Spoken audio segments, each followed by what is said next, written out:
I would like to go ahead and ask Jennifer Kim, our first panelist, to begin. Thank you. Thank you, everyone. Good morning. Thank you so much. I'm with the Peace School. We're an independent nonprofit that really has a unique approach to peace. Our view is that individual peace and world peace are intertwined, and one cannot be accomplished without the other. That every single person has both the ability and responsibility to be part of the peacemaking process in this world.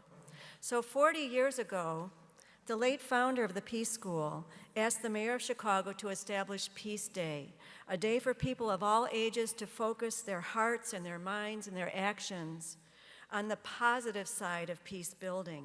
And the mayor agreed and proclaimed Peace Day in September of 1978. We began working with the United Nations in '81 when the International Day of Peace was established. And in those early years, we spent quite a few years writing to mayors and governors across the country, asking them to also proclaim Peace Day. And by the mid-'80s, we had proclamations from all 50 states and over 500 major cities here in the United States. For these efforts, the UN honored the Peace School as a peace messenger organization in 1987. And we were invited to display some of those Peace Day proclamations at the UN headquarters in New York. Every year, we've been supported by each mayor of the city of Chicago. You can see some of them here on our slide, and including, of course, our current mayor, Mayor Emanuel. Each year, the Peace School puts on a very large public event for Peace Day in cooperation with the city of Chicago. 10 years ago, we formed the Chicago Build the Peace Committee, and we have partner organizations working with us. Pat Merriweather, a Rotarian, is one of our working committee members, and we have honorary chair of the mayor. Honorary co-chairs include the heads of the Chicago Commission on Human Relations, the Illinois Department of Human Rights, and the Chicago Consular Corps. So these and other leaders share their remarks on Peace Day at our annual event. But one of the highlights of the event is the interactive Call to Peace and World Peace Flag Ceremony. It's really inspiring and dynamic, an amazing event to be part of. As every flag of the world is presented on stage, one by one, we announce the name of the country, and the entire audience answers that call with peace in that country, from all the countries from Afghanistan to Zimbabwe. We're also very proud of the tremendous support we receive from the Chicago Consular Corps, with over 50 countries officially represented at our Peace Day events. On the bottom left, you can see a slide of the diplomats on stage during the Minute of Silence for Peace. We've also collaborated with the Chicago World Music Festival, which often coincides with the timing of Peace Day. And the last slide there, you see in Millennium Park, the beautiful stage where we had high school students bring the flags of the world, and we opened the World Music Festival with a message about the positive message of music to break down boundaries and to build up peace. An overriding theme of Peace Day is unity and diversity in our city and world. We strive to bring all peoples together, mixing the international community with students, officials, Chicago area residents from all walks of life. And the impact of being part of that type of group is huge. It opens our eyes to the big world that's out there, right, beyond our own little boundaries. And it opens our hearts to the fact that we're all part of one family of planet Earth. Then over the past few years, we created a campaign that grew out of Peace Day. Every day on social media, we post a call to peace for one country and for one neighborhood here in the city of Chicago. For example, today's call to peace is honoring peace in Malaysia and peace in Roseland. That's a Chicago neighborhood just southwest of where we are today. So this is an easy and accessible way for a student, or really any one of us, to put our minds to peace on a daily basis. Students are a big part of Peace Day, as you see here, and we work really hard every year to bring more schools in, which of course takes a lot of resources, and we're always looking for that support. Many students carry flags in the ceremony. They stand shoulder to shoulder with diplomats, cultural representatives, and other volunteers as the nearly 200 flag bearers line up for this procession.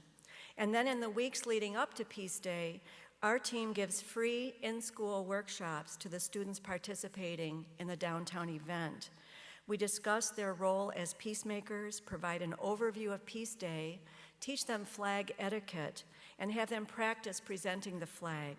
When time allows, students are assigned their country before the event, and they really get into researching that country so they're well prepared when they present the flag.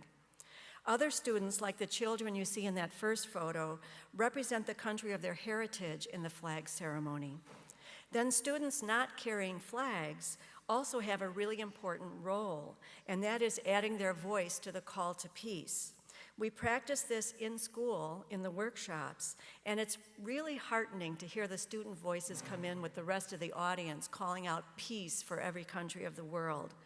We also like to have student speakers, and here in the next to last photo, you can see sixth grader Jaden, who confidently and really passionately recited his poem, "Put the Guns Down." And this year is a milestone year. It's the 40th anniversary of Peace Day in Chicago.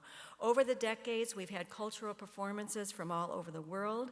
We've even had a few sing-alongs, including a really fun rap. It was written by a group called Flowcabulary, and they put the United Nations 17 Sustainable Development Goals to a really fun beat. We've also increased outreach here in the city. Our goal is to shine a light on the diligent efforts of peacemaking going on in all 77 community areas of Chicago by putting together a calendar of events over 21 days of peace from September 7th through 27th. So you local folks out here, I'd really like to be in touch with you about anything you might have going on during that period. We also have daily challenges so people can take positive action for peace each one of those 21 days. And one other hat that I wear is I am co-chair of what's called the Education Peace Team of the United Nations International Day of Peace NGO Committee.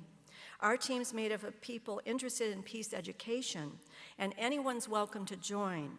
We hold online meetings and we share resources, but mainly we focus on getting students involved in the annual Peace Day activities. Here in Chicago, we have a very ambitious program with Chicago Public Schools. It started when Arne Duncan was the CEO, who later became U.S. Secretary of Education. Ever since that year, we've provided a package of Peace Day materials free of charge to every school in the Chicago Public School system. That's right now 600 plus. I think it started at 800 or so schools when we started. The package encourages every school to have students take positive action for peace on the International Day of Peace, which is observed by students all over the world. The package has a sampling of suggested activities, like the Build the Peace Pledge, that's based on language from the UN's Culture of Peace initiatives to respect all life, reject violence, share with others, listen to understand, preserve the planet, and rediscover solidarity. Other activities include a peace breathing exercise that we can do right now. We'll take a breath, inhale world, exhale peace. Nice, right? We also promote the Peace Crane Project, where kids fold origami cranes, exchange them with students in other parts of the world, and even making giant peace dove puppets. That's part of Dr. Jane Goodall's efforts, who's a United Nations messenger of peace. We also encourage schools to come up with their own ideas, and so many amazing things come out of that, from poetry to art projects to environmental projects, and more than we can name. The point here is that peace relates to every subject of study and to every aspect of human life. Peace Day, like Rotary International, is part of a worldwide movement for positive change, at once local and global. Peace Day's deeper value is the opportunity it provides to make peace come alive for people everywhere, to make peace relatable to our individual daily lives, to build stronger sense of connection with our neighbors next door and our neighbors in our global community, and especially to get young people thinking about ways to actively engage in peace building at the start of the school year. So I encourage you to support Peace Day with your volunteer time, with your resources, with your talents, whether here in Chicago or wherever it is that you live. Thank you so much. I really thank you from my heart for all the great things that you do. Thanks.